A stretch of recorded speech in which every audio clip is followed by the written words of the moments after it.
So, this is a video to give you my first impressions of playing with the Dark Angels in 6th edition, Warhammer 40k. So let's just get on with those impressions. I decided, right, if we're going to kick off, I don't have many forces yet anyway, so I only got what I've painted. I decided combat patrols were going to be the way to go, so 400 or 500 points. So tended towards 500 point combat patrols because they give you a bit more to play with, and you didn't have to take an HQ either. And there's certain other restrictions, of course. You can't have like 3 wound models, and you can't have combined armor of like more than 33, I think it is, or whatever.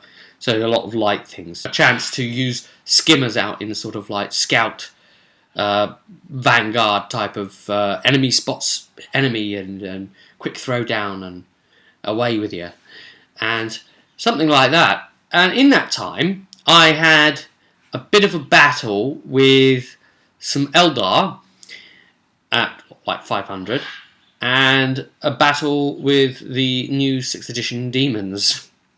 So my impressions of using this from fighting the Eldar, there was one game where he took a very all-bike list, which they can do. But mind you, I can do that too, but I didn't. And there was some ruins and things, so I managed to charge like tactical marines and people into ruins and up onto buildings, and we all just climbed for our lives and just stood up there.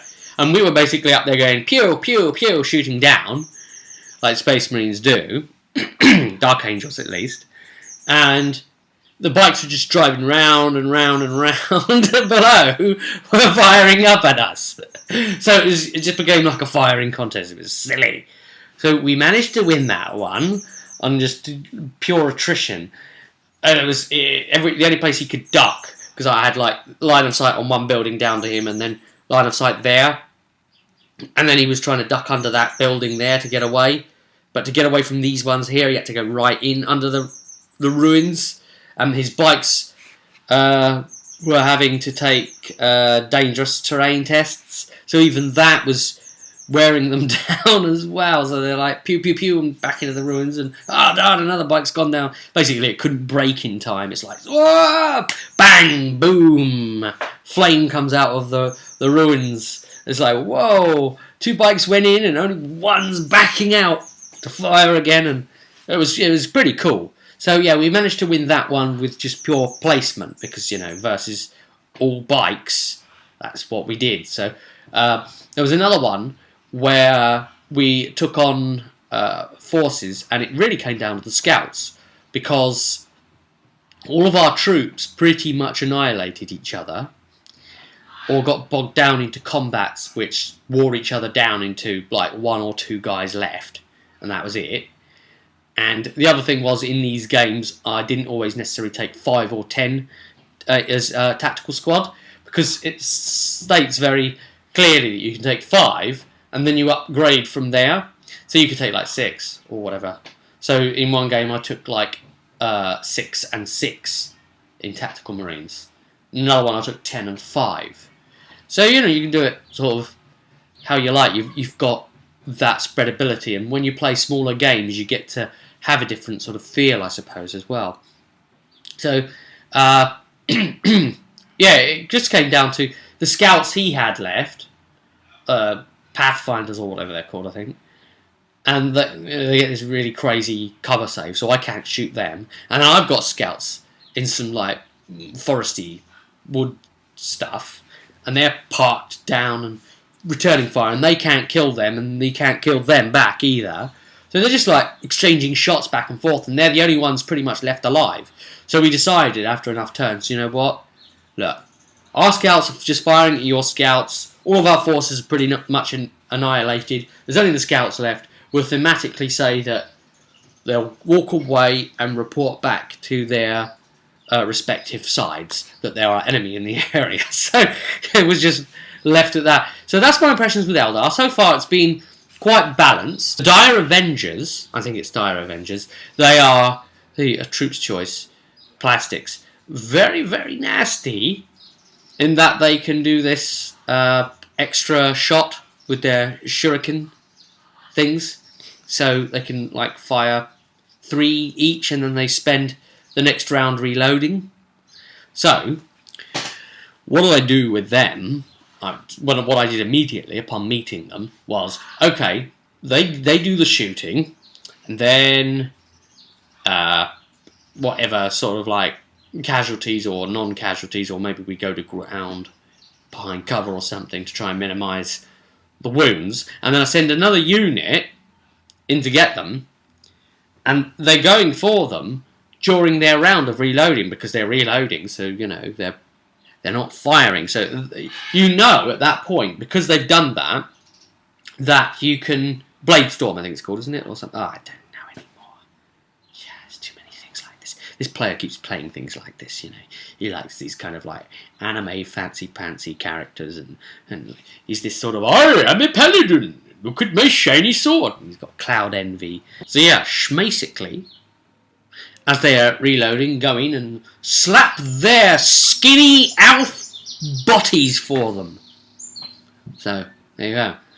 So, but yeah, at the moment, you know, just working each other down into a pulp. So then I took on the Demons of Chaos. The demons are very, very fast. They've got it's a very Slaneshi based thing, so they move very, very quickly. And then he's expanding onto that with a lot of hounds and things. So he's actually using multiple multi-wound hounds now to screen his bloody Slaneshi troops, so that you can send a mass of them forward fast as well behind them. And it's just really nasty. And the chariot's really nasty, because of the way that they can just smack into you, weave out, right? And then just smack back into you again and weave out over and over and over again, with obviously the Hammer of Wrathing going on that it does, and other things blasting with their range. And the demons are really, really random, because I think it's like each shooting phase they roll on a table, but he's really good with his rolls. And all the time, it's like, oh, okay, this is buffed me something else this round, and well, hey, my invulnerability is now this. Okay, yes, and right, what's going to go right for me this time? Bang! So he's very, very good on that table, and you know, absolute credit to him in that game. He used terrain really well, because he ran everything behind the terrain, and then there was just the right configurations of terrain, so he moved it from that terrain to that terrain, and then from that terrain to that terrain, and he just kept out of sight, and we're trying to sight him up, and we're trying to move into good positions, and quick, these guys take the ruins, and at least we've got like a save if they assault us, or something like that. And but no, it just wasn't doing, because just the strength of everything they were sending in without being able to get line of sight. It's like, oh, they're not exposed long enough. Shoot. And the little bit of shooting I did do was terrible. Like, for instance, my land speeder with heavy bolter and assault cannon goes pewaging on a unit of Sinchi. Oh, what were they? Flamers, I think it was. Flamers. It was Flamers. Could have been horrors. Sinchi things. And after all that shooting, which is 7 shots, I might add, from a speeder, kill one demon. Right, and then it's like, okay, return fire. Ow! And am I going to make my jink rolls? No. I'm very, very good, it seems, at rolling ones. It's a talent. It's extraordinary talent. So, yeah, he was managing to use the scenery really well and just crushed us to pieces in that one. My final thoughts on demons then is I'd be interested in playing them at higher points values, where you know I'm able to get scouts into position, attempt to do some pinning shots, and to use terrain to my advantage as much as possible, to force them to have to come through terrain, because obviously being demons, they don't carry grenades, and he isn't equipped with the nurgly ones that are supposed to act like that or something. So if I get him to come through, then he'll be striking last. He'll be at initiative 1 at the very least. Because, you know, Space Marines, they have initiative 4, but I think his demonettes and stuff, I think they're like initiative 5. So they would always tend to be going first as well. And they're a little bit powerful with it, and they've got all these like rending things going on and nasties. An opponent that's very, very strong, to me, is actually an opportunity. You know, I savour the idea of a powerful opponent because it allows me to practice against something that will make me improve, you know. Trial by fire is the only way to temper steel, surely, you know. And so I want to be tempered in the flames, and I am being. So I'm going to be trying these sort of tactics. Now, my next thoughts on games that are bigger is this. Rather than trying overall to put out lists against anyone in particular, rather than sort of trying to say, well, I mean, you can do that a little bit with like the idea I said with the demons and maybe trying to get into area terrain and things.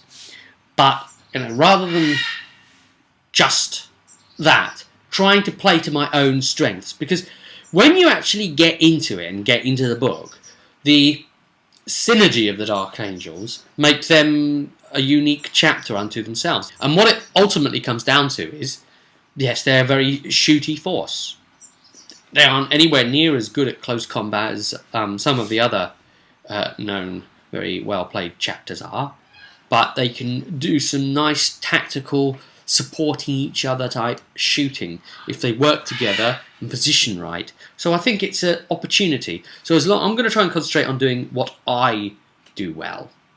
So we'll follow up on that. But this is the first impressions of play.